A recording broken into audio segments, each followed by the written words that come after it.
peran Ombudsman RI dalam penilaian pembangunan ZI menuju WBK dan WBBM yang dipandu secara langsung oleh Bapak M. Rusli Basri, anggota Madya Inspektorat Wilayah 6 selaku moderator.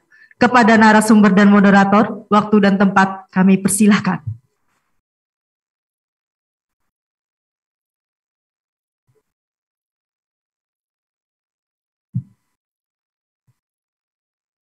Recording in progress. Ya, saya buka lupa ya.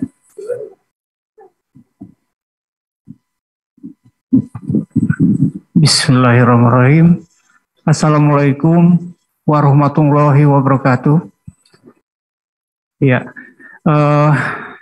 teman-teman sekalian, untuk sesi ketiga untuk acara kita hari ini, kita bersama dengan Pak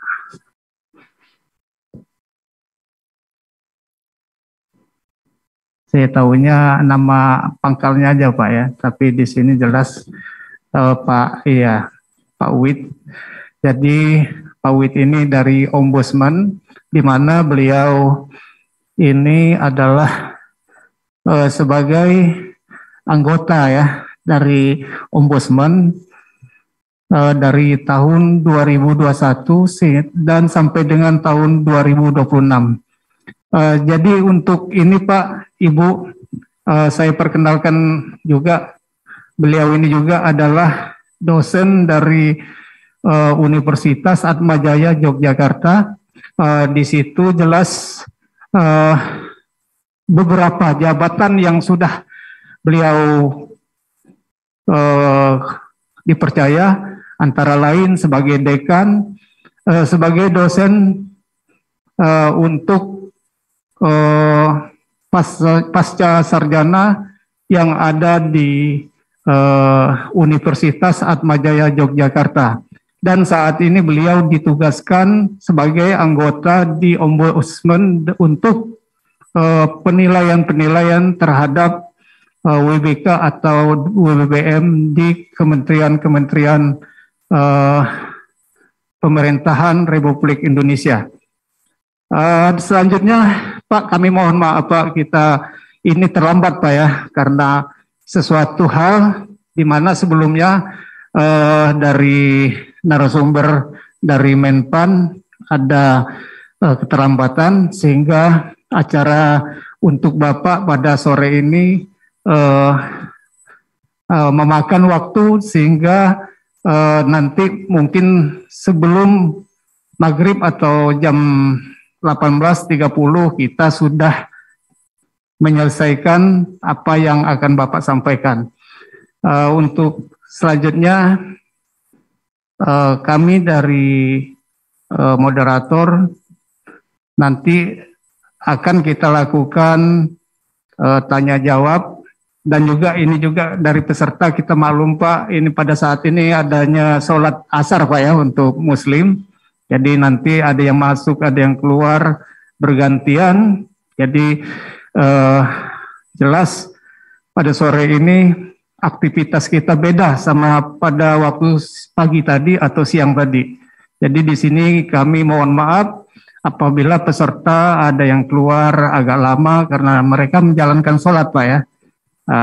Untuk itu, untuk mempersingkat waktu Pak, sesuai dengan judul yang ada kita inginkan, yaitu peran ORI ya dalam untuk penilaian terhadap WBK WBBM untuk Kementerian Hukum dan HAM. Jadi di situ jelas kami ingin adanya diskusi nanti setelah Bapak memaparkan materi yang sudah Bapak terangkan kepada peserta.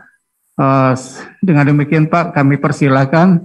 Dan semoga semuanya merasa puas untuk apa yang akan diberikan materi kepada kami semua.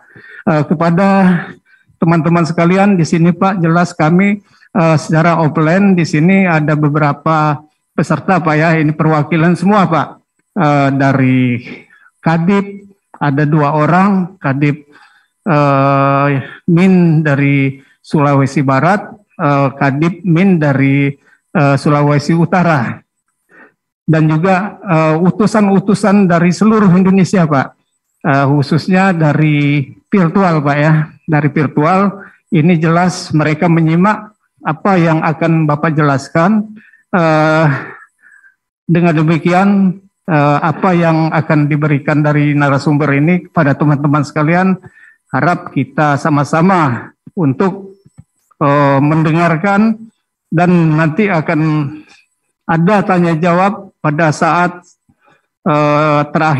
jam terakhir Pak ya, sekitar 30 menit. Demikian kami persilakan ke Pak Uwid untuk melanjutkan, Pak. Baik, terima kasih banyak Pak Rusli yang telah memberi waktu kepada saya. Assalamualaikum warahmatullahi wabarakatuh. Salam sejahtera untuk kita semua. Om Swastiastu, Namo Buddhaya, salam kebajikan. Salam sehat Bapak Ibu semua. Mudah-mudahan semua yang ada di ruangan ini sore hari ini dalam kondisi yang sangat prima, sehat, tidak kurang suatu apapun. Terima kasih pertama saya sampaikan atas nama Ombudsman Republik Indonesia.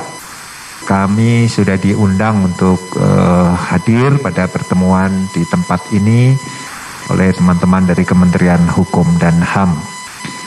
Saya kira kita semua sudah memahami posisi Ombudsman Republik Indonesia setelah kita memasuki era reformasi 20 tahun yang lalu kira-kira ya. Bagaimana lahirnya sebuah lembaga negara yang independen untuk bersama-sama memperbaiki segala sesuatu berkaitan dengan tujuan bernegara kita. Saya kira kalau hari ini kami diminta untuk berbagi soal peran ya, dalam konteks WBK WBBM, secara substantif sebenarnya itu hanya sebagian saja dari tugas utama kami. Ya, tentu dalam banyak hal Bapak Ibu semua yang hadir di ruangan ini sudah sangat memahami ya apa yang menjadi tugas, fungsi dan kewenangan Ombudsman Republik Indonesia. Ya, sebagai lembaga pengawas sebagai lembaga pengawas eksternal yang independen, ya, yang tentunya maksud dan tujuan semuanya itu tentu adalah lebih pada memberikan dorongan ya untuk semua ya penyelenggara layanan publik di negara kita ini bisa menjalankan apa yang seharusnya dijalankan. Ya. Dan kalau kita bicara soal integritas, ini Pak Rusli sekaligus sharing ya. Kami di Ombudsman juga ada satu prinsip dasar yang harus kita pegang, yaitu integritas, ya, selain profesionalisme dan juga keadilan. Jadi saya kira hal-hal yang berkaitan dengan nilai-nilai, prinsip-prinsip yang selama ini sudah dicanangkan, sudah dituangkan dalam berbagai regulasi, peraturan perundang-undangan, itu sebenarnya sudah kita amini ya, sudah kita sepakati, sudah kita setujui sebagai bagian dari kita bersama-sama ingin mewujudkan ya tata kelola penyelenggaraan layanan publik khususnya ya secara berkualitas.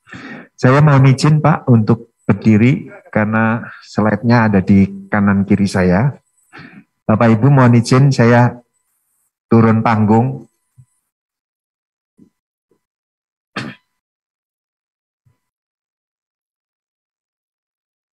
Ini bukan karena saya seorang dosen loh ya. Ini bukan karena apa-apa, tapi betul-betul saya tidak bisa membaca dari sana. Jadi saya lebih nyaman di sini. Saya tidak akan menjelaskan masing-masing regulasi ini. Bapak Ibu sekalian yang hadir di ruangan ini tentu sudah sangat memahami bagaimana perjalanan perkembangan regulasi dari waktu-waktu yang lalu sampai hari ini teristimewa berkaitan dengan eksistensi ya yang berkaitan dengan upaya kita bersama untuk mewujudkan penyelenggaraan pelayanan publik yang berkualitas. Kita semua tentu melihat ya esensi dari masing-masing undang-undang ini, masing-masing dari peraturan-peraturan ini. Ya, kalau kita bicara soal yang Undang-Undang 2899, ya itu tidak lepas dari era reformasi. Kita ingin membalikkan wacana tentang negara yang sangat tanda petik koruptif mungkin, ya, ke arah bagaimana kita ingin keluar dari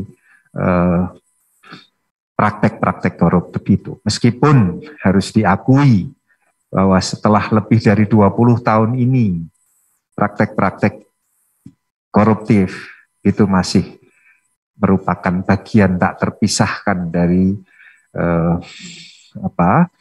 penyelenggaraan negara kita. Ya. Nah, dalam konteks itulah saya kira kalau ombudsman diletakkan sebagai bagian dari upaya mencegah terjadinya korupsi itu iya. Ya. Karena kami kalau dikomparasikan dengan KPK tentu KPK lebih kuat di penindakannya.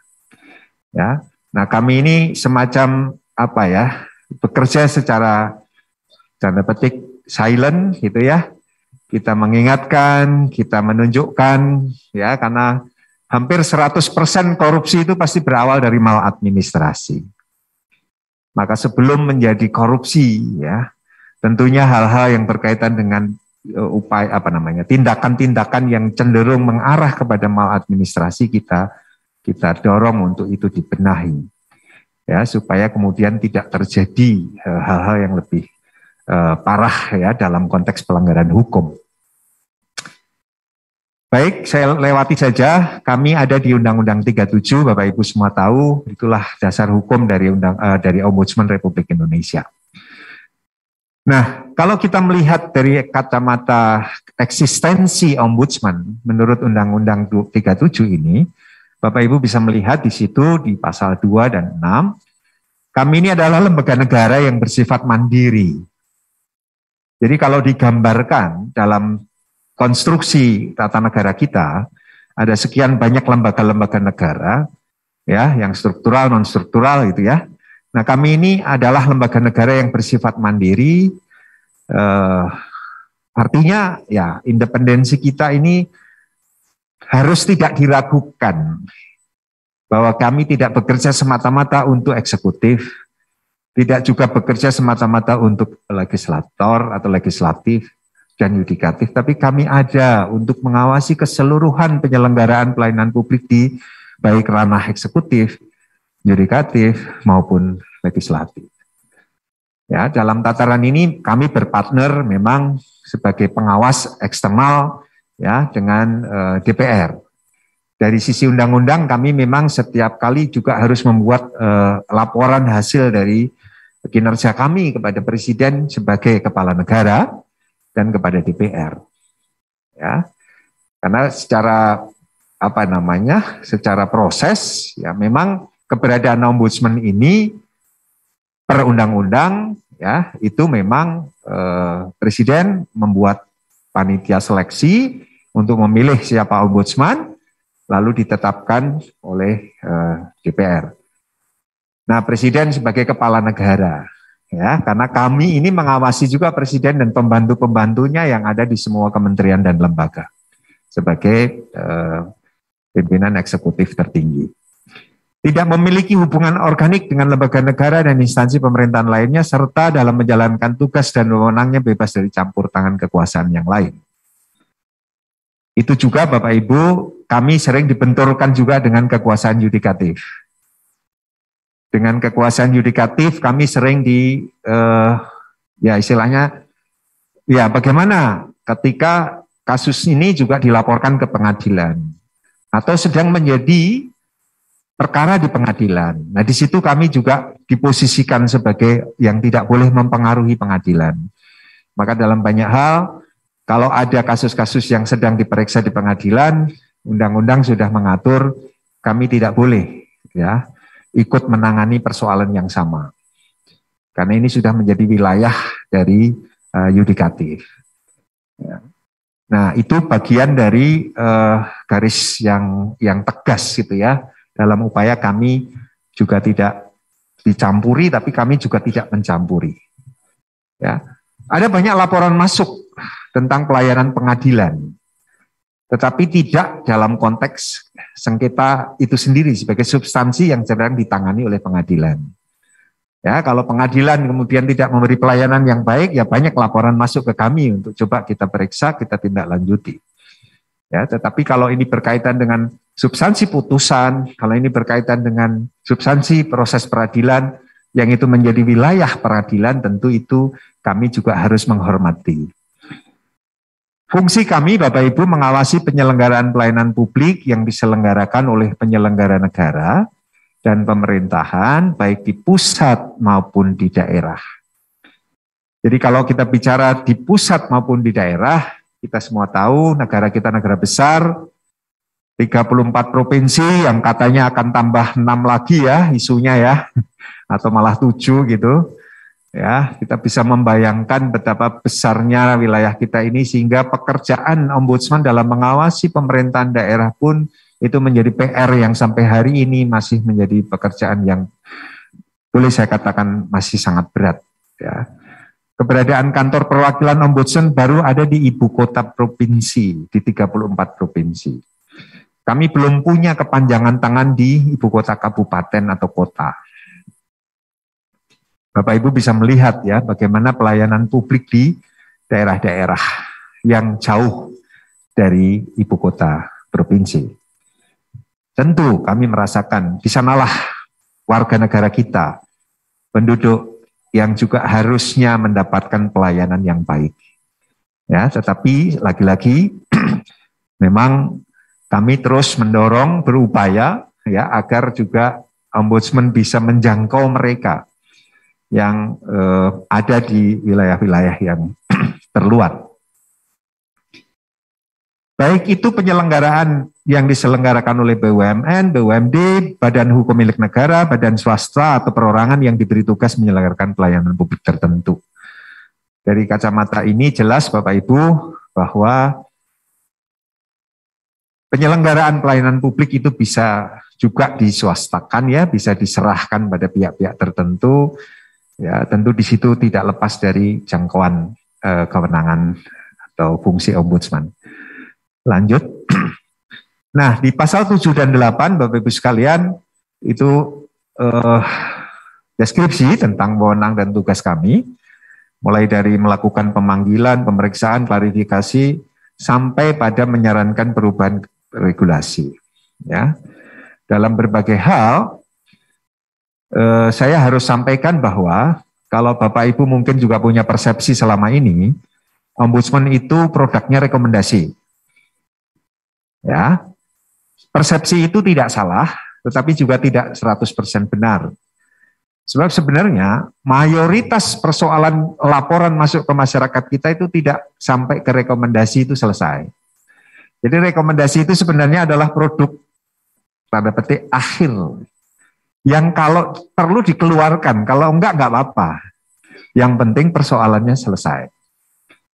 Dan memang hanya sedikit dari setelah sekian puluh tahun ombudsman ada ya, tahun 2000 kita ada dengan Komisi Ombudsman Nasional, lalu berubah menjadi ORI tahun 2008. Sebenarnya produk yang nyata-nyata rekomendasi itu hanya sangat sedikit dari ribuan laporan. Lebih banyak selesai di tahap itu Bapak Ibu, di tahap klarifikasi ya, di tahap pemeriksaan, di situ sudah bisa dimulai upaya-upaya penyelesaian. Ya, lalu yang paling banyak adalah ketika laporan akhir hasil pemeriksaan ombudsman dikeluarkan.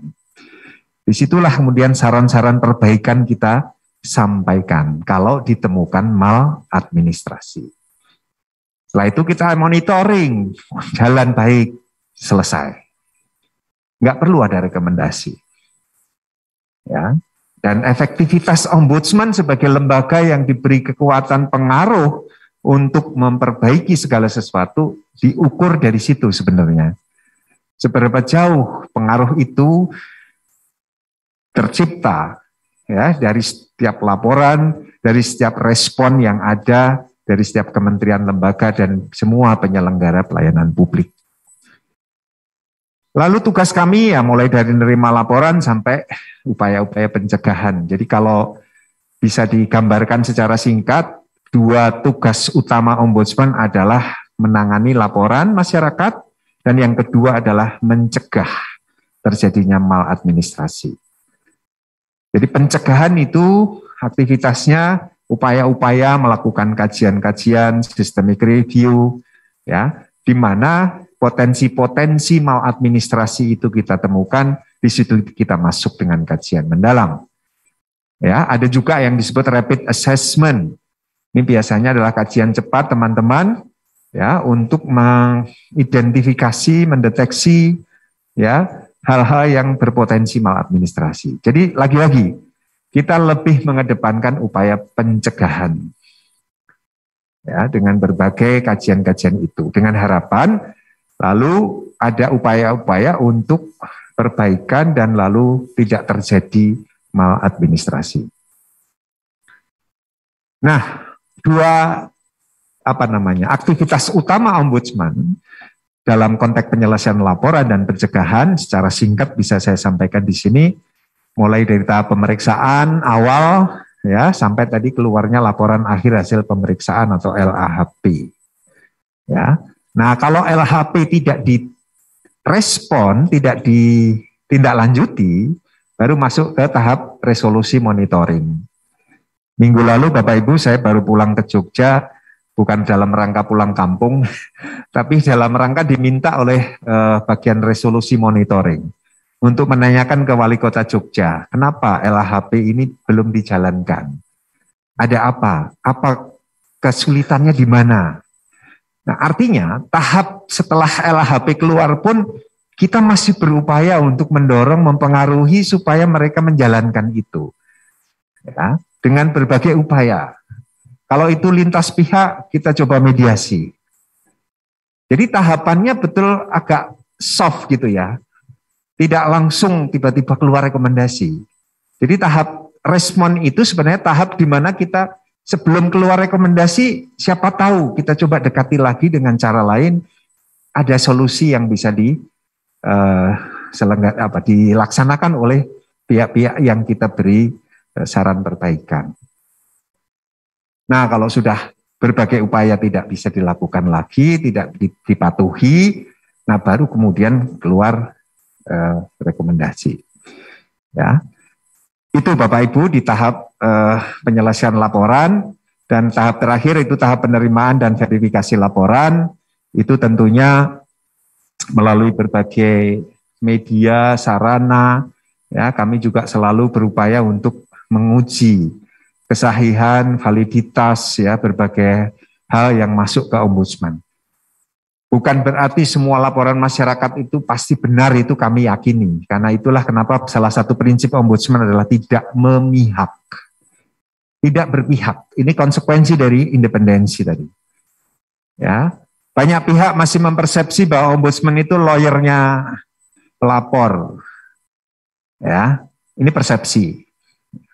Karena tidak ada laporan yang tidak kita konfirmasi, kita klarifikasi, semua pasti kita lakukan tahap itu. Verifikasi, bukti, dan seterusnya itu kita lakukan. Ya, maka kalau betul-betul tidak kita temukan maladministrasi, ya kita sampaikan tidak ada maladministrasi.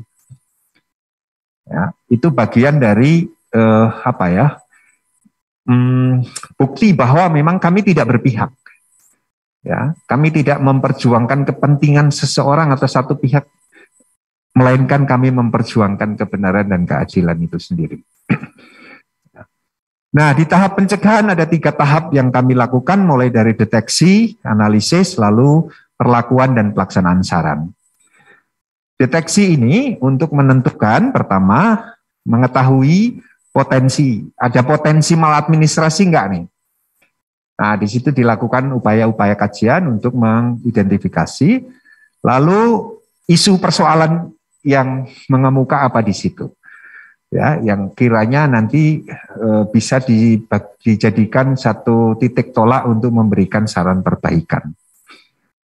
Tahap kedua, analisa, memastikan telah terjadi maladministrasi atau tidak, mengidentifikasi penyebabnya apa saja, dan ketiga kemudian memperbaiki pelaksanaan dengan memberikan saran. Ya, lalu di tahap terakhirnya Perlakuan dan pelaksanaan saran dilakukan untuk memastikan saran dilaksanakan oleh instansi penyelenggara pelayanan publik yang kita beri saran tadi. Ya. Sampai di mana itu dijalankan, nanti kan saya akan sampaikan contohnya apa yang kita nilai dalam konteks itu, dijalankan atau tidak, dijalankan sebagian atau keseluruhan dan seterusnya. Itu nanti ada indikator-indikator yang kita gunakan untuk melihat dijalankan atau tidaknya saran ombudsman. Lanjut.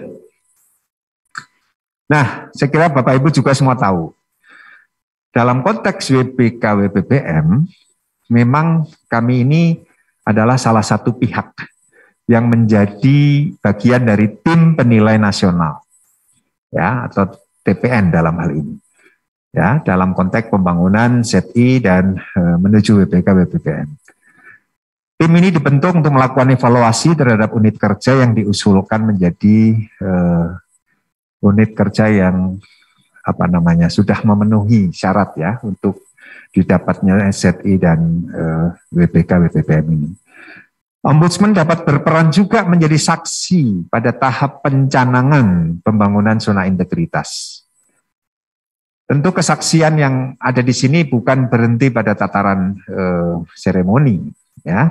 Beberapa kali kami memang ya sudah sering lah ya diundang oleh berbagai pihak untuk pencanangan zona integritas. Nah, kami hadir, kami ikut menandatangani sebagai saksi, tapi bukan di konteks itu yang ingin saya sampaikan. Ya, tentu ini bagian dari upaya untuk melihat keseriusan. Ya, karena nanti kami punya instrumen lagi untuk melihat, ya, apakah memang ya mereka yang sudah mendeklarkan ya unit kerjanya sebagai sudah memenuhi zona integritas dan seterusnya, tentu kami punya cara juga untuk melihat apakah betul komitmen yang disampaikan itu sungguh-sungguh diimplementasikan ya dalam penyelenggaraan pelayanan publik. Jadi ini Bapak Ibu yang menjadi peran kami ya sebagai yang merupakan isu utama ya dari materi yang kita sampaikan pada sore hari ini. Nah, melalui apa Ombudsman melihat dan memberikan masukan pada tim penilai nasional, sekaligus juga dalam konteks tadi mengukur, menguji, menilai seberapa jauh sudah dijalankan ya prinsip-prinsip yang ada di dalamnya. Ada dua aktivitas utama Ombudsman untuk melihat itu semua, Bapak Ibu, yaitu melalui survei kepatuhan. Desember atau November, ya Desember tahun lalu kami baru saja meluncing hasil survei kepatuhan yang kita selenggarakan dalam beberapa bulan di seluruh provinsi, di seluruh kota kabupaten. Meskipun belum menjangkau seluruh unit layanan ya atau sektor ya karena memang keterbatasan yang juga dimiliki oleh Ombudsman. Tapi upaya kami ke depan, kami ingin terus juga memperbaiki dan meningkatkan instrumen survei kepatuhan menjadi lebih berkualitas, menjadi lebih tepat sasaran juga. Ya, ini juga tidak lepas dari harapan masyarakat ya, untuk juga bisa melihat hasil dari survei kepatuhan ini sebagai instrumen penentu dalam berbagai pengambilan kebijakan. Ya. Baik itu oleh Kementerian Dalam Negeri, oleh Bappenas, oleh Kemenpan, dan seterusnya. Ini survei kepatuhan. Ya, lingkupnya adalah penilaian kepatuhan penyelenggara terhadap pemenuhan standar pelayanan publik yang diatur dalam Undang-Undang 25. Ini yang tadi baru saja saya sampaikan. Kami ingin tidak hanya berhenti di Undang-Undang 25. Kami juga ingin mengembangkan instrumen itu ya untuk sampai pada apa saja sebenarnya kewajiban kementerian lembaga dalam konteks pelayanan publik ya selain dari Undang-Undang 25.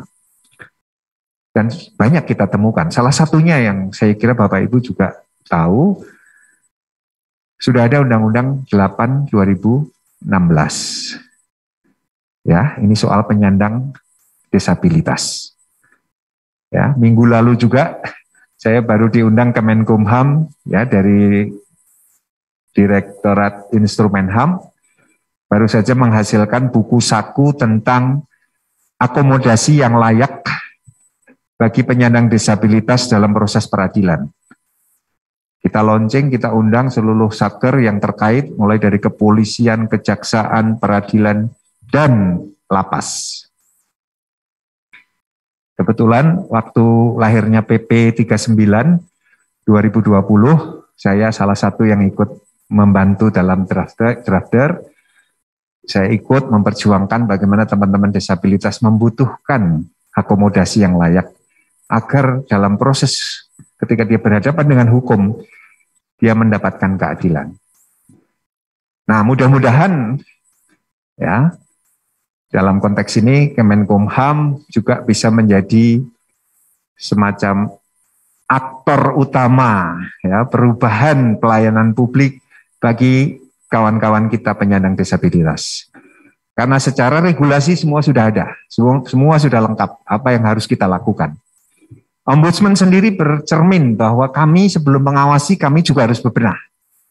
Di situ juga, maka kami di dalam juga sedang berupaya agar teman-teman punya perspektif, kemudian membangun sistem ya, untuk bisa memberikan pelayanan yang lebih ramah difabel. Ya, karena kita sudah puluhan tahun ada dalam stigmatisasi, ya, bahwa teman-teman difabel ini tidak bisa ini dan itu dan seterusnya, ya. Padahal sejatinya tidak demikian. Baik, saya kembali ke sini. Poin yang kedua yang berkaitan dengan upaya kami untuk melihat ya dan mengidentifikasi apakah betul satuan-satuan kerja yang sudah mendeklarasikan dirinya memenuhi ZI dan menuju WBK WBPM ini, tentu dengan sejauh mana mereka dinilai oleh masyarakat. Maka survei kepatuhan sebenarnya adalah salah satu poinnya adalah tidak hanya kami melihat langsung, tapi kami juga melihat dan mendengar dari apa yang kita sebut sebagai pengguna layanan. Komplain, laporan masuk, itu bisa kita baca sebagai feedback dari penyelenggara layanan publik. Seberapa jauh kemudian mereka merespon apa yang direkomendasikan, apa yang disarankan oleh Ombudsman. Karena saya berasumsi mungkin hampir semua kementerian lembaga itu sudah pernah dilaporkan oleh pengguna layanan. Ya, hanya seberapa jauh, seberapa cepat, seberapa responsif. Nah, ini yang akan membedakan potret penyelenggaraan layanan publik dilihat dari sisi respon ya, dari setiap keluhan masyarakat atau setiap hal yang kita sarankan kepada penyelenggara layanan publik. Ini dengan asumsi bahwa laporan itu sudah menjadi laporan ke Ombudsman, lalu Ombudsman memeriksa dan menindaklanjuti. Nah, di situ ada proses-proses komunikasi dengan setiap terlapor. Ya, nah disitulah kemudian kita akan bisa mengklasifikasi seberapa cepat, seberapa responsif ya respon dari pihak-pihak terlapor ini. Nah, itu Bapak Ibu yang bisa kita sampaikan berkaitan dengan apa yang kemudian bisa kita lakukan untuk mendorong semua penyelenggara layanan publik agar kemudian bisa memberikan performance yang lebih baik. Nah, unsur-unsur yang kita nilai dari survei kepatuhan mulai dari responden penilaian survei itu ada 2, penyelenggaranya dan tadi pengguna. Ya, jadi supaya imbang. Kami tentu tidak hanya mendengar dari pengguna. Karena pengguna kalau bicara kecewa ya pasti kecewa terus gitu kan. Tapi belum tentu apa yang menjadi kekecewaan dia itu sebenarnya adalah sesuatu yang benar. Nah, itulah bagian dari keseimbangan kami melihat. Ya. Mungkin juga di sana sini banyak orang dikecewakan lalu menilai memberikan pendapat yang negatif. Ya, tetapi tentu itu bukan satu-satunya yang akan menjadi dasar kita. Lalu nilai hasil penilaian survei kepatuhan dikategorikan menjadi 3. Selama ini Bapak Ibu ada zona hijau, kuning, dan merah. Ini predikat ini lebih pada simplifikasi sebenarnya ya, penyederhanaan. Ya, dari upaya kami mendorong semua pihak, kementerian lembaga termasuk juga Pemda untuk bicara soal tadi pemenuhan standar pelayanan publik yang sebenarnya dari 14 butir standar pelayanan publik sudah sangat jelas ada di Undang-Undang 25 tadi.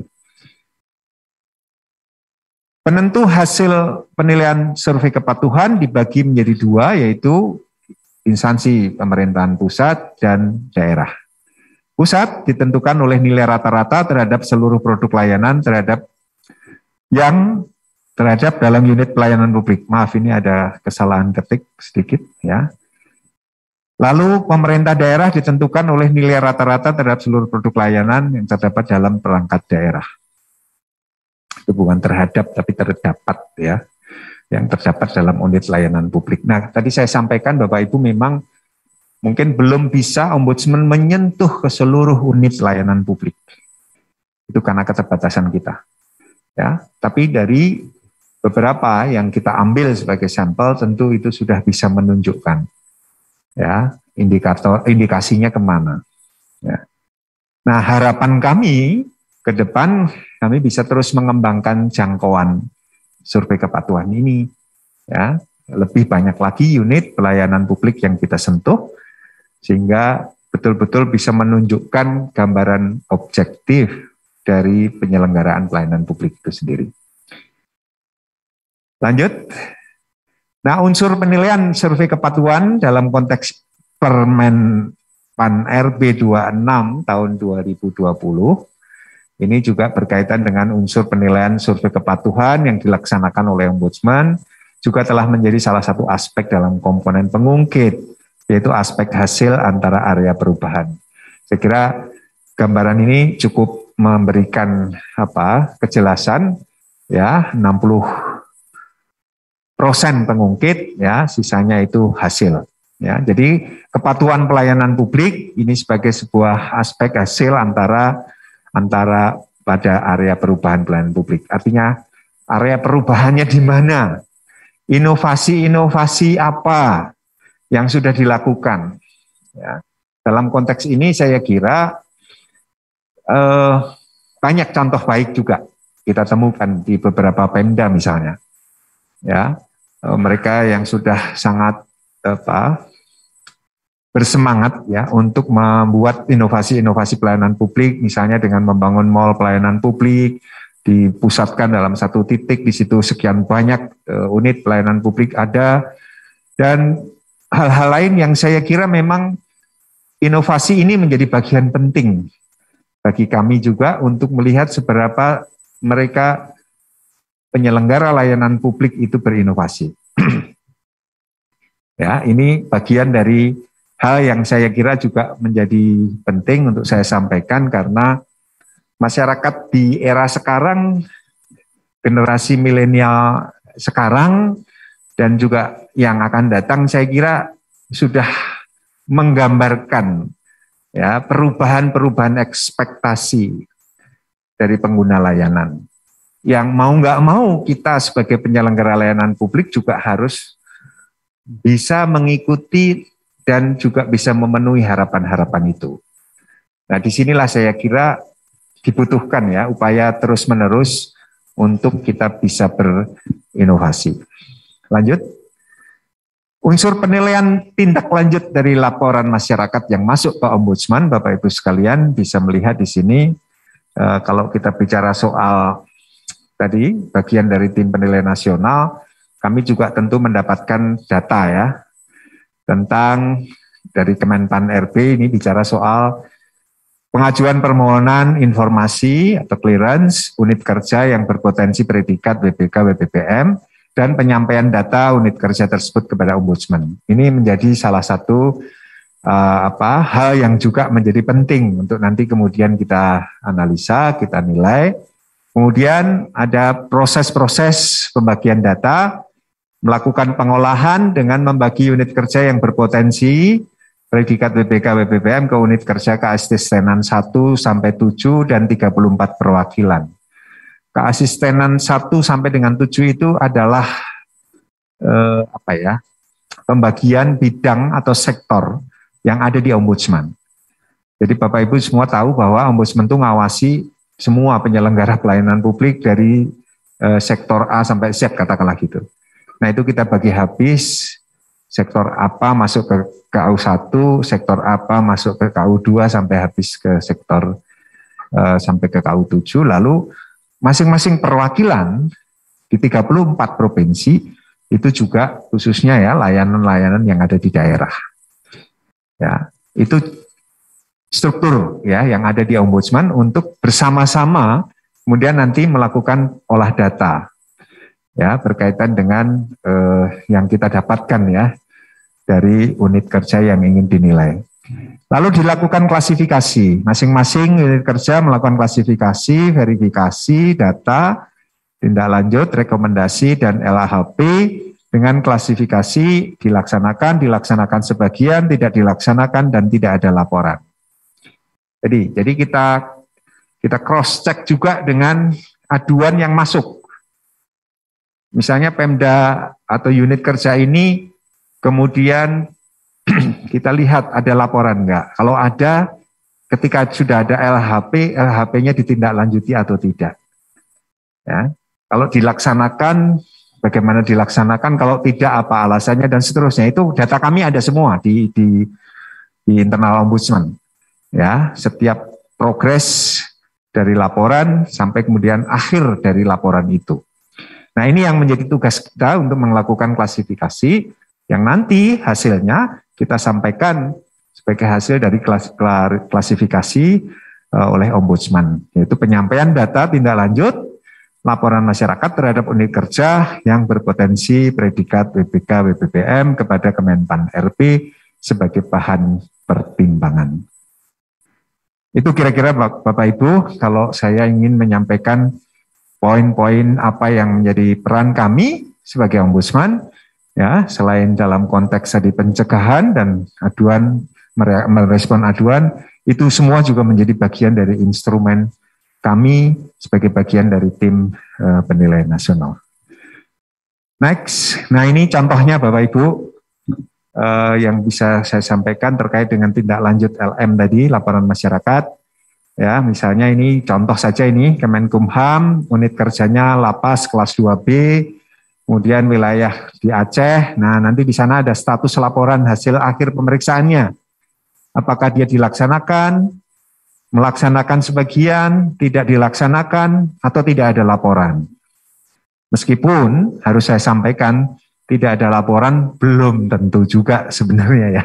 Itu sebuah indikator bahwa pelayanan publiknya sudah baik. Ya tentu ini juga ada banyak faktor yang menentukan ada tidaknya laporan. Mungkin ada banyak masalah tapi masyarakat tidak lapor. Ya, atau ya sudah selesai dengan aduan langsung. Ya. Nah, ini yang kami harapkan sebenarnya. Ya, karena sebagai pengawas eksternal sebenarnya kami mendorong kalau Bapak Ibu lebih responsif dalam mendengarkan dan merespon aduan masyarakat sebenarnya itu jauh lebih baik ketimbang harus dilaporkan ke Ombudsman. Ya. Karena salah satu syarat formal laporan masyarakat bisa diterima oleh Ombudsman adalah dia sudah lapor langsung kepada pihak terlapor. Sudah lapor langsung, sudah mengadu langsung, tapi tidak direspon, tidak ditindaklanjuti. Nah, itu artinya apa? Sebenarnya unit kerja itu kalau dapat laporan, kalau direspon dengan cepat, baik, selesai sudah. Maka di sana nanti masuknya adalah tidak ada laporan di Ombudsman. Nah, harapan kami begitu. Ya, maka kadang-kadang dalam berbagai kesempatan saya juga ingin menyampaikan, jangan menganggap kecil unit aduan. Unit aduan itu justru frontline yang sangat penting. Karena itu citra publik, gambaran dari masyarakat. Ya, bahkan kalau bisa Bapak Ibu taruh di situ orang yang terbaik, yang bisa mendengar keluhan, yang bisa merespon dengan baik. Karena kadang-kadang masih banyak unit kerja yang justru meletakkan orang di situ mungkin karena nggak ada karirnya lah apa ya, jadi kesannya hanya tambahan atau unit yang nggak terlalu penting. Padahal ketika kita berpandangan seperti itu, masalah di situ mulai karena salah dalam merespon sebuah aduan. Ya, nah ini saya kira menjadi penting agar kalau toh kemudian kami menggunakan tabel ini, harapannya nanti kemudian tidak ada laporan, ya. Tentu itu juga akan menguntungkan semua unit kerja yang kita nilai. Nah, ini informasi saja di bagian akhir saya presentasi. Potret laporan masyarakat yang masuk, apakah ini menggembirakan atau tidak? Saya tidak mau berkesimpulan. Kita punya penduduk berapa Bapak Ibu? 200 sekian juta orang. Kita punya laporan dalam 1 tahun rata-rata mungkin kalau di rata-rata itu mungkin nggak ada 10.000 lah. Saya masih sangat frustrasi dengan angka ini. Ya, karena ada 7 provinsi yang barusan kita survei hasilnya tidak mengembirakan. Masih banyak yang belum kenal ombudsman juga. Ini jadi PR kami. Padahal ombudsman sudah lebih dari 20 tahun.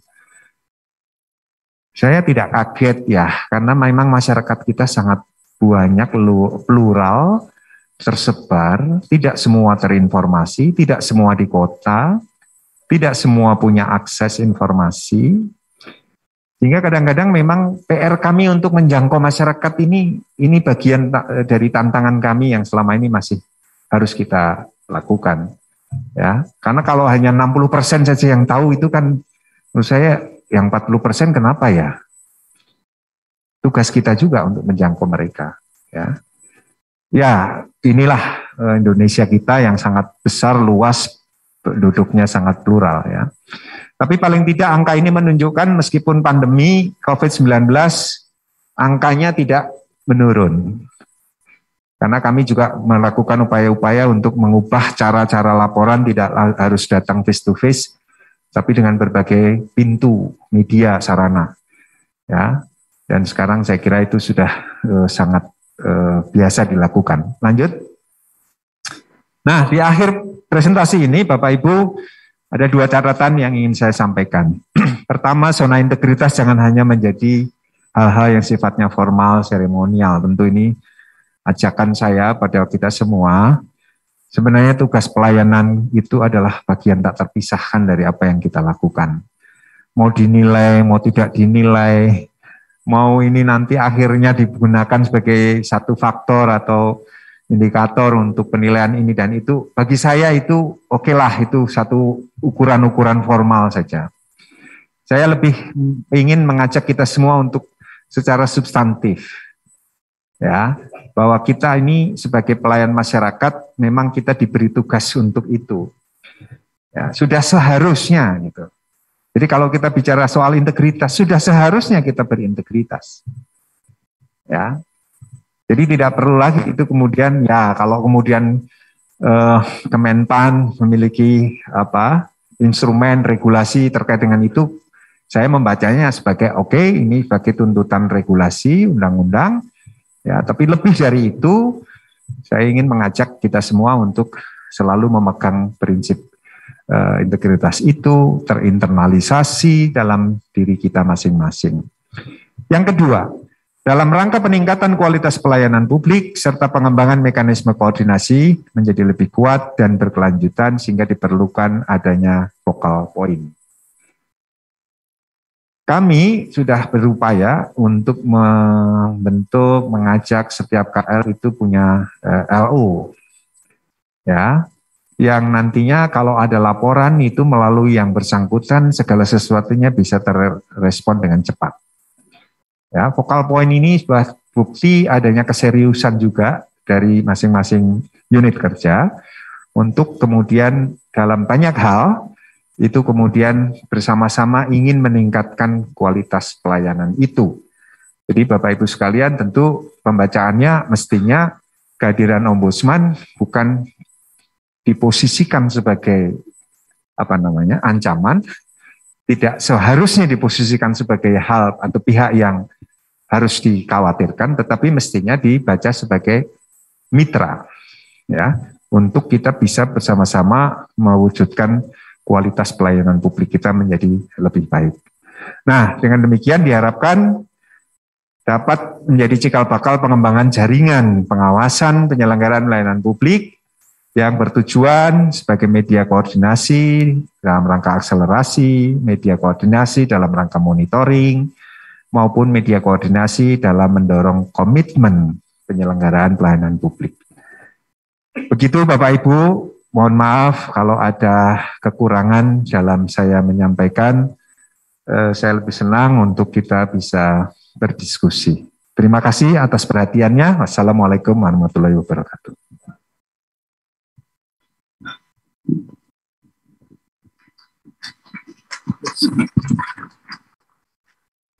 Ya, terima kasih kepada Pak Widi dalam memberikan materinya. Begitu jelas ya Pak ya, apa yang diberikan dan juga sesuai dengan peran ombudsman yang saat ini untuk ikut dalam tim penilai nasional, di mana peran dari ombudsman jelas di sini sangat membantu kita.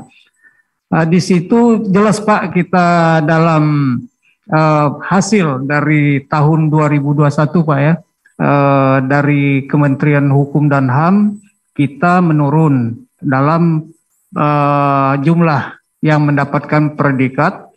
Namun demikian, walaupun dia menurun, tapi dibanding dengan kementerian 5 besar yang ada di pemerintahan Joko Widodo ini, kita termasuk yang baik gitu Pak di urutannya. Dan juga Pak, dari hasil predikat yang kita dapatkan, ada sesuatu yang sangat ya menyedihkan juga Pak ya. Ada satu provinsi satupun juga tidak mendapatkan predikat WBK atau WBBM untuk tahun 2021. Di situ kami ingin Pak untuk peran atau peran dari ombudsman gimana Pak sebagai tim TPN dalam memutuskan atau dalam memberikan hasil kepada provinsi yang sama sekali tidak mendapatkan predikat. Dan kami menginginkan Pak, gimana caranya provinsi itu ya paling sedikit lah 1 atau 2 ada predikat yang mereka dapatkan. Untuk Kanwil yang sama sekali tidak ada wakilnya untuk mendapatkan predikat tersebut. Di mana di sini kita akan memberikan semangat Pak, masing-masing Kanwil. Di situ kami ingin dari ombudsman bisa memberikan masukan atau pembelaan kepada kanwil yang sama sekali tidak mendapatkan atau tidak ada wakilnya untuk mendapatkan predikat WBK atau WBBM. Mungkin dari Pak Wid bisa menjelaskan perannya ombudsman dalam membuat putusan Pak, putusan kenapa itu sampai ada yang sama sekali tidak mendapatkan predikat tersebut. Demikian Pak, silakan Pak. Baik, terima kasih Pak Rusli. Ya, ada beberapa cara sebenarnya yang paling tidak kalau berangkat dari apa yang menjadi kewenangan ombudsman. Dalam konteks survei kepatuhan Bapak Ibu, sebenarnya ada masa di mana kami itu sebelum melakukan survei, itu kami melakukan apa yang kita kenal dengan tahap pendampingan. Ya, jadi kami sudah bersosialisasi dulu dengan semua unit kerja yang akan kita survei bahwa ombudsman itu akan melakukan, meskipun mereka pada akhirnya tidak tahu kapan ombudsman akan melakukan itu, survei itu. Tapi sebelumnya sudah kita sounding dulu. Ya. Nah, pasca survei kepatuhan pun sebenarnya ombudsman selalu terbuka juga untuk melakukan upaya-upaya pendampingan. Nah, ini soal kemudian terletak pada bagaimana komitmen dari masing-masing unit kerja. Ya, kalau itu daerah ya Pemda, ya, untuk kemudian berkomunikasi dengan kami, ya, karena kami ada di 34 provinsi, ya, beberapa teman kami kepala perwakilan misalnya di Maluku, ya, kemudian dia punya wilayah sampai ke Kabupaten Maluku Tenggara yang begitu jauh, Maluku Tengah dan seterusnya, ya. Ini bicara soal hambatan akses ya, mungkin yang bicara jarak, bicara ini dan itu, tapi tetap saja ada solusi. Ya, asal kemudian ada komitmen untuk masing-masing itu kemudian bisa mengkomunikasikan kepada kami juga hal-hal mana yang kemudian perlu kita dorong untuk perbaikan. Saya kira itu Pak. Nah, pada tahapan penilaian di TPN, nah tentu masukan Pak Rusli kepada kami akan kami catat. Kalau sekiranya kemudian kami menemukan hal-hal positif yang sekiranya bisa menjadi salah satu alasan kami untuk merekomendasikan hal-hal yang baik, kenapa tidak, itu Pak. Ya, tentunya kita juga harus berupaya untuk objektif dalam hal ini Pak. Begitu Pak Rusli yang bisa saya tanggapi. Ya, terima kasih Pak. Ya, itu harapan dari kita semua Pak. Khususnya provinsi yang sama sekali nol Pak untuk mendapatkan predikat ya Pak. Salah satunya Sulawesi Barat Pak. Iya, tidak mendapatkan. Nggak tahu yang provinsi lain juga ada juga Pak. Ada beberapa provinsi juga yang lain. Jadi mungkin baik kalau nanti kami bisa mendapatkan informasi tentang itu supaya kami bisa menghubungi juga kepala perwakilan untuk berinisiatif ya. Bisa bersama-sama. Terima kasih Pak Widiantoro. Kepada teman-teman sekalian, sekarang kita untuk sampai waktu batas kita nanti, sekarang khususnya yang dari virtual ya, kalau memang ada mau bertanya langsung, kami prioritaskan ya, kalau memang ada sekarang ini langsung bicara di dalam virtualnya, biar dari teman-teman dari virtual ada kepuasan untuk bertanya kepada Pak Widiantoro yang berkaitan dengan peran dari ombudsman terhadap penilaian untuk mendapatkan predikat WBBM atau WBK. Kami persilahkan kalau dari virtual ada yang ingin bertanya.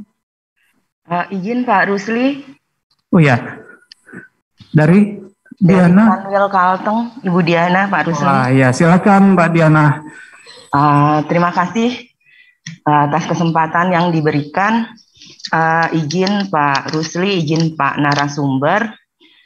Untuk di Kalimantan Tengah sendiri, khususnya di kantor wilayah, kami telah menjalin hubungan yang cukup baik dengan Ombudsman Perwakilan Kalimantan Tengah, di mana kami selalu sering berkoordinasi maupun konsultasi, baik terkait pelayanan yang ada di kantor wilayah maupun pelayanan yang ada di satuan kerja kami di Kalimantan Tengah, khususnya imigrasi pemasyarakatan yang ada di Kota Palangkaraya. Nah, izin Bapak, kami juga menyampaikan beberapa waktu yang lalu, mereka menyampaikan bahwa standar pelayanan yang telah diberikan oleh kantor imigrasi dan kantor wilayah itu mendapatkan zona hijau. Itu artinya standar pelayanan yang kami berikan itu sudah memenuhi persyaratan seperti yang mereka sampaikan kepada kami. Nah, itu juga yang membawa kami pada saat 2021 itu memperoleh predikat WBK. Kantor Wilayah Kalimantan Tengah dengan kantor imigrasi kelas 1 Palangkaraya mendapatkan predikat WBK. Nah, izin Bapak terkait pelayanan-pelayanan lain di satuan kerja kami, misalnya yang lebih spesifiknya lagi, misalnya di lapas, setiap ada pengaduan selalu ditindaklanjuti dengan baik oleh masing-masing satuan kerja, sehingga tidak sampai kepada pengaduan ke ombudsman. Nah, jadi dari kepala perwakilan sendiri menyampaikan kepada Pak Lakanwil bahwa tidak pernah ada satuan kerja di jajaran kantor wilayah Kementerian Hukum dan HAM Kalimantan Tengah laporannya sampai ke ombudsman. Jadi udah clear di satuan kerjanya masing-masing. Itu yang menjadi harapan kami juga ke depannya, bahwa satker lainnya kami akan bisa menuju WBK. Yang ingin saya tanyakan, apabila seandainya ada salah satu satuan kerja, mungkin karena ketidakpuasan masyarakat terhadap pelayanan yang mereka lakukan, pastinya Ombudsman Perwakilan Kalimantan Tengah akan melakukan klarifikasi ya Pak ya. Nah, akan melakukan klarifikasi terhadap terhadap satuan kerja yang dilaporkan. Nah, terus mekanismenya seandainya Pak, seandainya satuan kerja itu memang benar-benar pelayanannya kurang memuaskan, atau apa yang dilaporkan oleh masyarakatnya itu memang benar adanya, apakah akan mendapatkan semacam kalau dari ombudsman-nya rekomendasi seperti apa? Itu saja Pak yang ingin saya tanyakan. Terima kasih. Mau langsung Pak telusuri atau gimana? Silakan langsung aja Pak. Ya, baik Bu Diana ya, dari Kalimantan Tengah. Terima kasih Bu atas pertanyaan dan tanggapannya. Saya kira Ombudsman tentu bekerja, karena tadi saya sebut di depan ya, kami tidak hanya memegang prinsip-prinsip integritas tapi juga profesionalisme dan keadilan.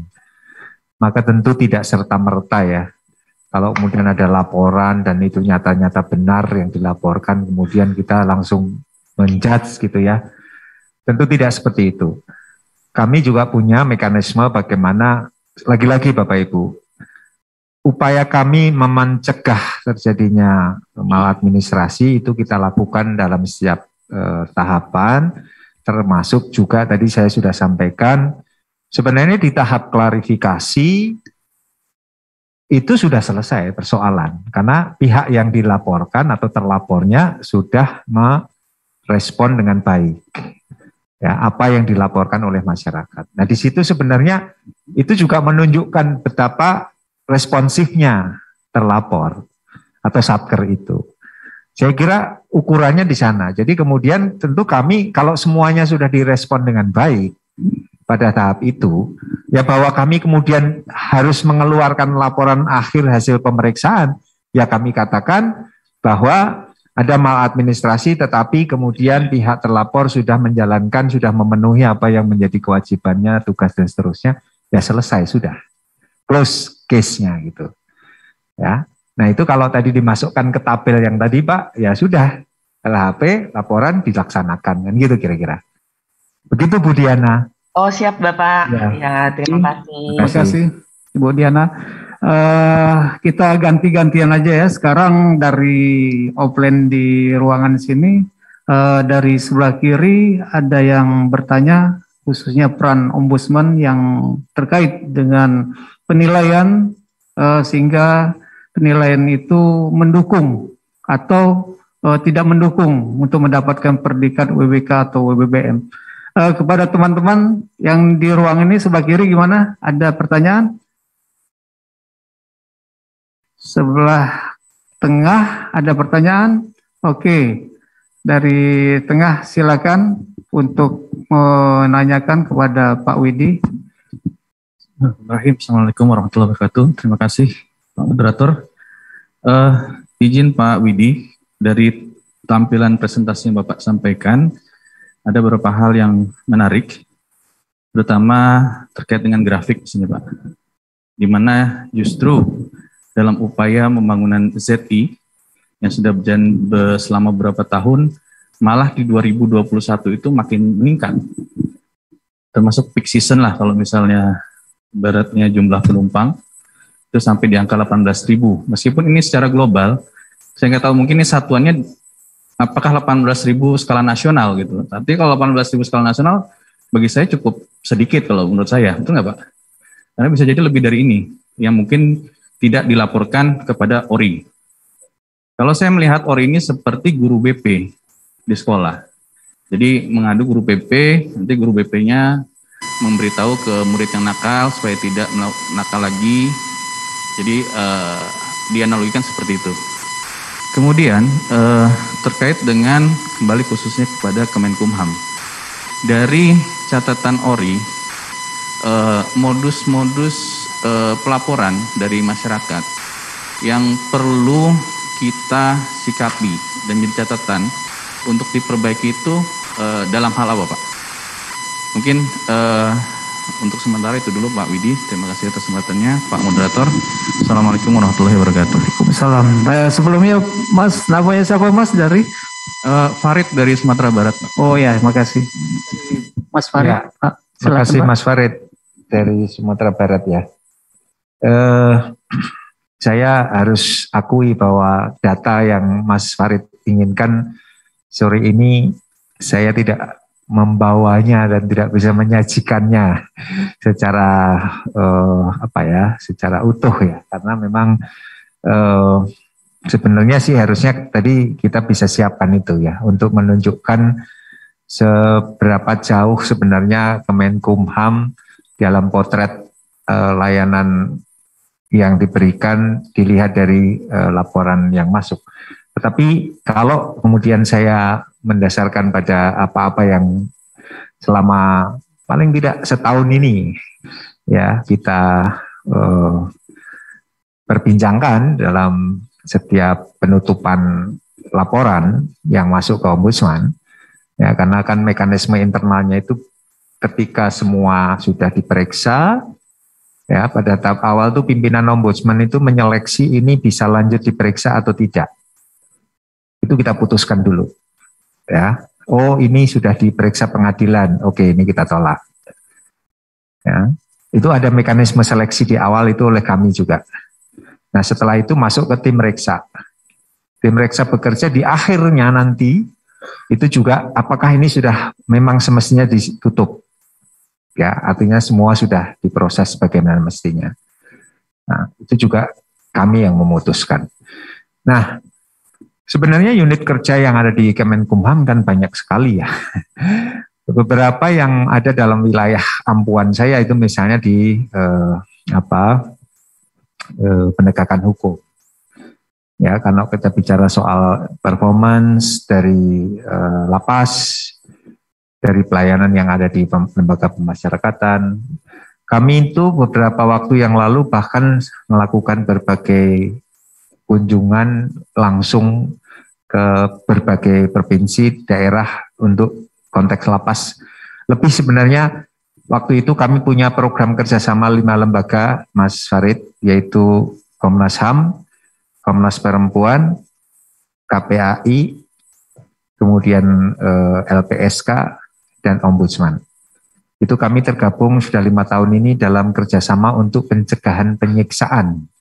Ini merespon konvensi internasional tentang Convention Against Torture itu ya, anti penyiksaan.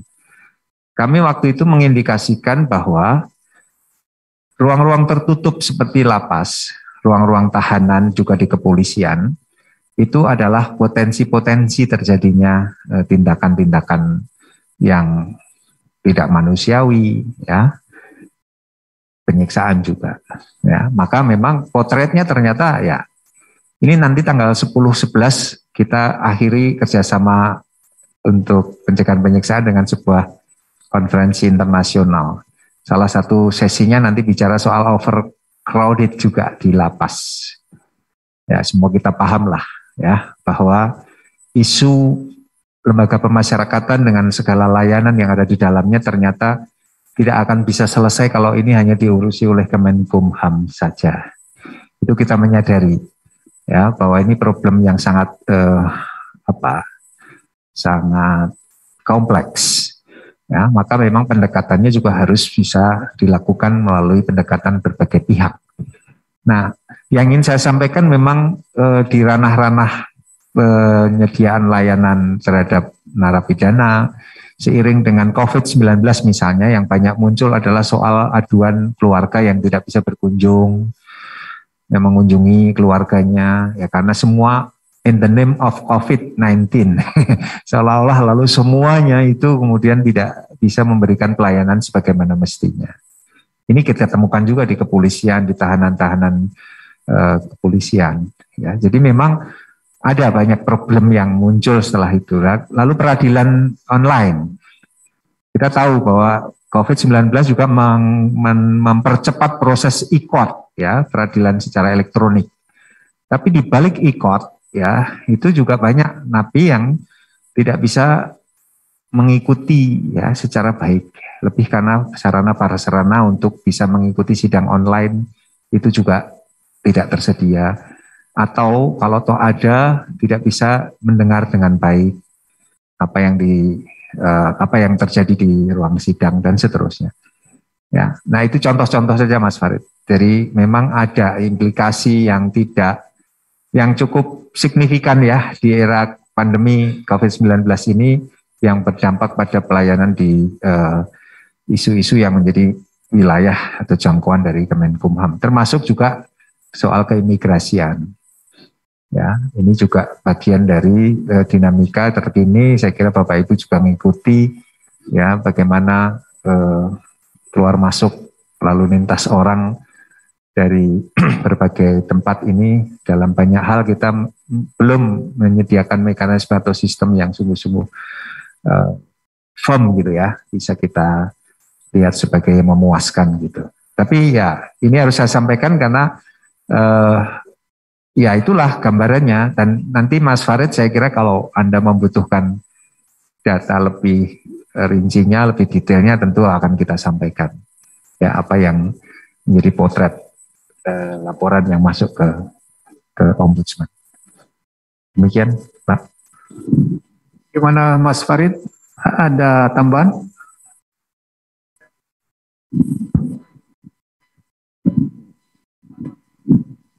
Oh, oke. Ya, yang saya ingat ya Mas ya, karena memang tidak semuanya. Kadang-kadang kan layanan administratif itu juga sudah jadi masalah. Ya, kalau kita berbicara soal layanan administratif itu misalnya kalau kita bicara soal apa yang menjadi kewenangan imigrasi dalam menerbitkan ini dan itu, surat ini dan itu ya.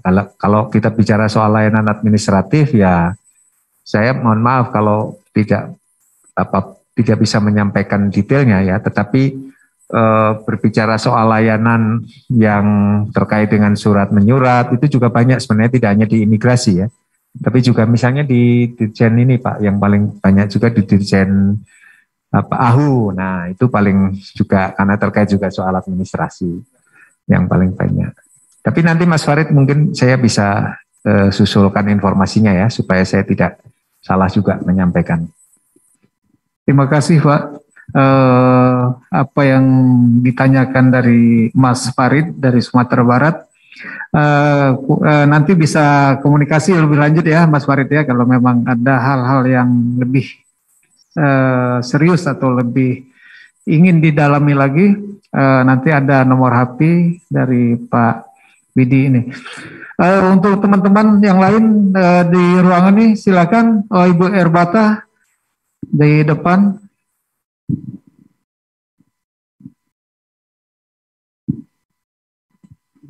Bu Erbata dari Inspektorat. Iya, Erbata, Pak. Terima kasih atas kesempatan yang diberikan. Saya ingin bertanya Pak terkait survei. Di mana survei ini merupakan komponen yang sangat penting juga, termasuk bagian dari komponen hasil dengan bobot 40%, khususnya terkait dengan peraturan Ombudsman nomor 22 tahun 2016, penilaian kepatuhan terhadap standar pelayanan publik. Bentar Pak, kacamata saya kabur. bahwa survei persepsi pelayanan publik ini ada di nilai 17,5. Tadi dari Kemenpan RB ada catatan umum, salah satunya mengapa satuan kerja di lingkungan Kementerian Hukum dan HAM ini gugur, tidak dapat meraih zona integritas sebagai WBK-WBBM karena terdapat unit kerja yang tidak memenuhi kriteria survei. Nah, atas catatan ini kami ingin mendapatkan masukan evaluasi dari Bapak selaku dari ORI, apa yang harus satuan kerja kami lakukan, apa yang harus satuan kerja perbaiki sehingga kriteria survei itu dapat terpenuhi sehingga dapat meraih sebagai zona integritas WBK-WBBM. Itu Bapak, terima kasih. Ya, terima kasih dari Ibu Erbata. Pak, silakan Pak untuk memberikan pencerahan untuk teman kita seluruh peserta, Pak. Silakan. Baik, terima kasih Bu atas pertanyaannya. Saya kira kalau kita bicara soal tolok ukur, sebenarnya sementara ini ya Bu ya, memang kami masih mengacu pada 14 butir standar pelayanan publik yang ada di Undang-Undang 25. Ya. Itu yang menjadi pointers ya yang kita lihat dalam konteks survei kepatuhan. Ya, lalu kita klasifikasi tadi menjadi 3 klasifikasi hijau, kuning, dan merah. Nah sebenarnya kalau Bapak Ibu mengecek ya dari 14 butir yang ada di Undang-Undang 25 itu, ya di situ mulai dari soal soal transparansi misalnya ya, soal keterbukaan, ya soal non diskriminasi, ya. Saya sendiri 14 itu tidak hafal Bu. Tapi paling tidak kalau Bapak Ibu semua sudah mencoba melihat dan meng-cross check layanan yang diberikan itu sesuai dengan standar pelayanan itu, ya lalu mestinya ya itu kita bisa melihat secara inilah self assessment lah, ya. Kalau bicara soal bagaimana pihak penyelenggara dalam hal ini mendeklarkan hal-hal yang karena mentransparansikan misalnya apa yang seharusnya diketahui oleh pengguna layanan. Ya, itu tentunya kan tinggal dibuktikan apa saja yang bisa ditunjukkan sebagai bagian dari niat untuk mendeklar hal-hal yang harus diketahui itu.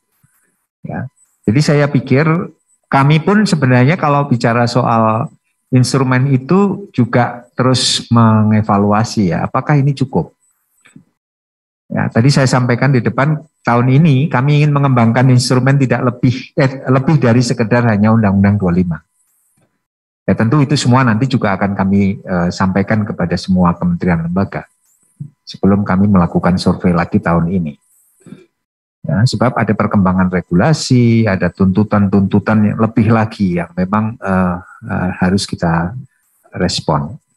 Nah, sejatinya misalnya Bu, ya kalau bicara soal pelayanan kepada mereka yang berkebutuhan khusus, itu juga ada di Undang-Undang 25. Ya, apakah cukup misalnya di depan disediakan kursi roda? Ya, ada.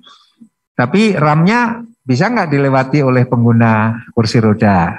Nah, kadang-kadang kami itu belum puas juga di situ Bu. Kami tuh baru melihat ada atau tidak, padahal berfungsi atau enggak itu penting juga gitu. Nah, kadang-kadang di situ kami juga masih melihat ini memang bagian dari proses ya untuk perbaikan juga ke depan. Ya, jadi Bapak Ibu mesti juga memastikan bahwa segala sesuatu yang diatur di Undang-Undang 25 itu selain tersedia juga mestinya betul-betul berfungsi, betul-betul jalan gitu. Nah, kadang-kadang teman-teman surveyor juga mungkin kalau boleh saya katakan ya bisa jadi mereka ya sudah gitu kan, tapi tidak melihat lebih jauh. Nah, ke depan kami akan dan pengen melihat lebih jauh itu, Bu. Ya, supaya sungguh-sungguh kita menilai sesuatu yang real dirasakan oleh masyarakat. Ya. Nah, untuk detailnya Ibu bisa melihat di 14 butir tadi, dan tentunya kami tetap terbuka ya Bu ya untuk kemudian bagaimana memenuhi standar itu. Nilai hal-hal seperti apa yang masih menjadi kendala dari Bapak Ibu semua untuk memenuhi itu semua. Karena toh itu semua kita sudah gunakan ya sebagai satu indikator untuk bicara standar pemenuhan layanan publik itu. Ya. Itu Bu yang bisa saya jawab, mungkin kurang memuaskan Bu. Terima kasih. Oke, terima kasih Pak Widi.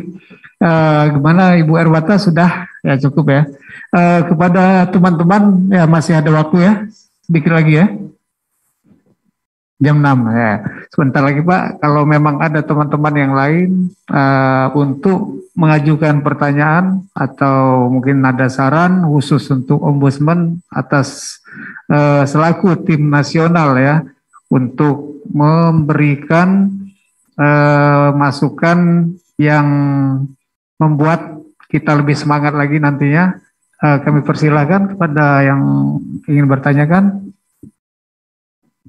Biasanya Bang Edo ada pertanyaan. Oh, sedang keluar. Oh ya, kepada teman-teman yang dari virtual, ada berapa lagi nih yang ada sekarang nih? 31 orang lagi.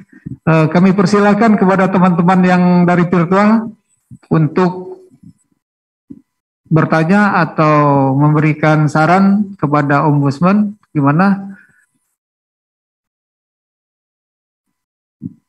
Ditunggu karena ini Pak, saya yakin memang dari 32 ini ya, yakinnya dari ininya juga pulsa ya, ini bisa juga habis mereka ya pulsanya, karena dari pagi Pak, dari pagi sampai sore ini, jadi diharap dimaklumi mereka juga. Yang dari virtual sepertinya tidak ada. Itu ini Pak dari Dr. Gorning Pak dari Inspektorat. Ya, silakan. Ya, terima kasih. Saya Pak Dr. Gorning, kebetulan kita dari TPI juga Pak. Izin Pak narasumber. Pertanyaan saya cukup sederhana. Kalau nggak salah di bulan Desember juga kemarin ada pemberian penghargaan ya dari ORI terhadap seluruh kementerian terkait dengan kepatuhan tinggi atas standar pelayanan publik.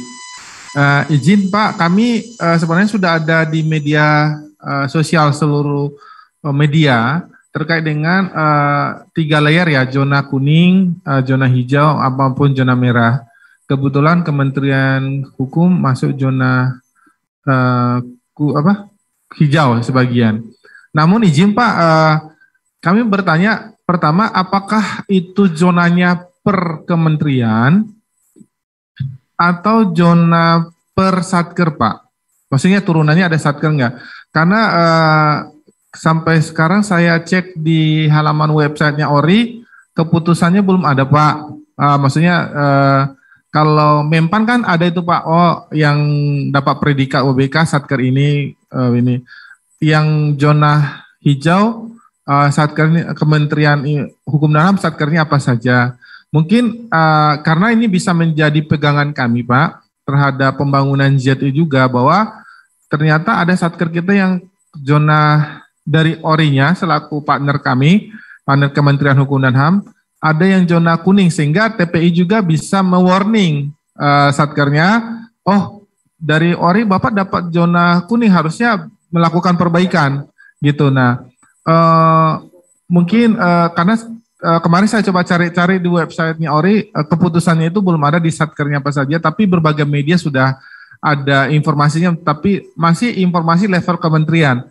Hukum dan HAM masuk ke zona hijau, tapi satker kami itu yang dinilai yang mana saja, mungkin kami mohon bisa kami mendapatkannya di mana Pak. Terima kasih. Baik Pak Gorning ya.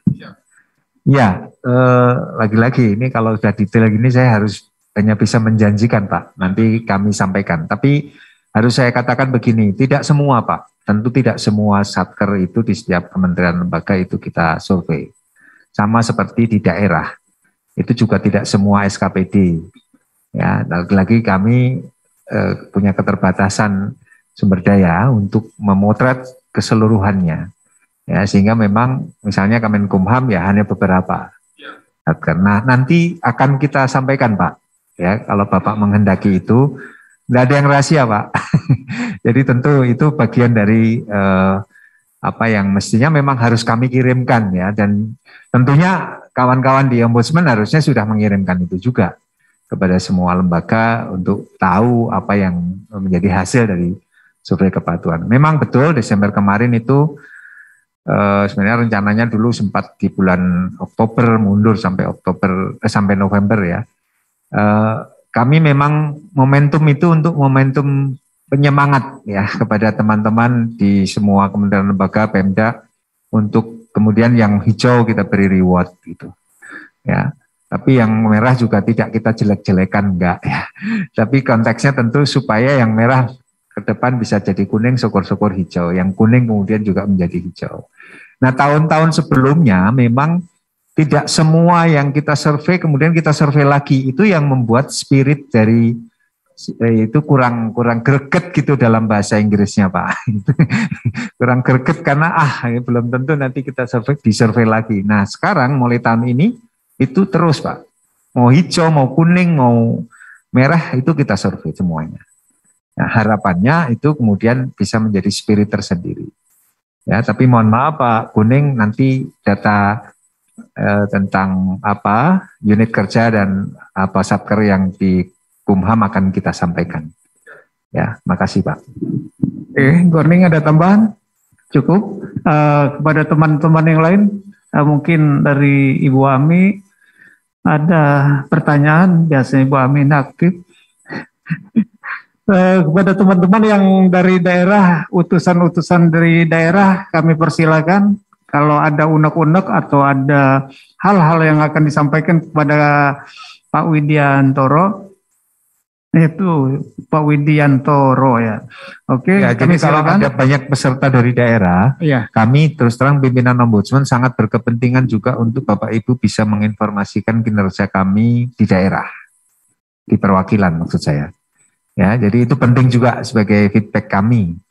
Ya, karena bagaimanapun potret kinerja Ombudsman juga akan dilihat oleh kawan-kawan kami yang ada di perwakilan. Iya. Nah, dalam konteks itu saya kira kalau di sini ada banyak yang sering berinteraksi tadi dari Ibu Diana di Kalimantan Tengah, sudah sering dengan kantor perwakilan Ombudsman di sana. Nah, saya harapkan kami juga bisa mendapatkan feedback itu, Pak. Iya. Terima kasih. Oke. Gimana dalam hal ini kalau memang sudah puas semua, kita akan mengakhiri.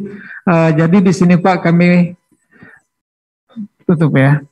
Ya, kami dari peserta Pak ya, dari Kementerian Hukum dan HAM, apa yang sudah disampaikan Pak, ilmu-ilmu yang Bapak sampaikan, di sini jelas kami seperti kuliah ini Pak, karena seperti Bapak sampaikan ini sangat menarik Pak cara Bapak menyampaikan. Jadi kami ucapkan terima kasih atas ilmu atau arahan-arahan yang sudah diberikan.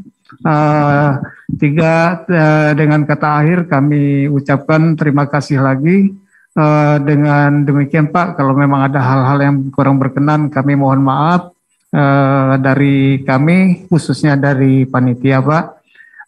Dengan demikian saya tutup dengan sesi saya ini untuk khususnya terkait dengan peran Ombudsman di sini. Jadi saya tutup dengan wassalamualaikum warahmatullahi wabarakatuh. Aplaus untuk kita semua.